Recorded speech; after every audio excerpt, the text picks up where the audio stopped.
वकील साहब, आप मेरा केस क्यों नहीं कर सकती? आपने बेगम साहबा का भी तो केस किया है ना। आपके केस में और कशमाला के केस में बहुत फर्क है। कैसे अलग केस हैं? वो भी माँ है, मैं भी माँ हूँ।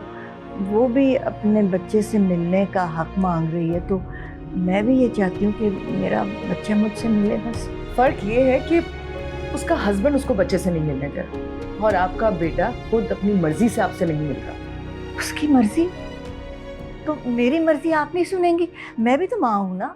बिल्कुल आप माँ हैं, इसमें कोई शक नहीं। आप दोनों माँ हैं। आपका बेटा बालिग है और बालिग शख्स पे कोई जबरदस्ती नहीं चला सकता और कोई ऐसा लॉ भी नहीं जिसके तहत हम उस पर केस बनाए। मेरी तो समझ में नहीं आ रहा वकील साहब। देखिए आप जाएं, और मेरे पास टाइम नहीं है। आई थिंक आपका भी टाइम जाया हो रहा है।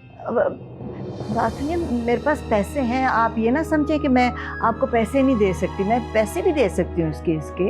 अम्मा पैसों की बात नहीं है, बात कानून की। आपका बेटा बालिग है, अगर वो चाहेगा आपसे मिलना तो वो मिलेगा और अगर उसकी मर्जी नहीं होगी तो वो नहीं मिलेगा। आप जाइए, अगर वो नाराज है तो आप बात खत्म कीजिए, इस सिलसिले में उससे बात कीजिए।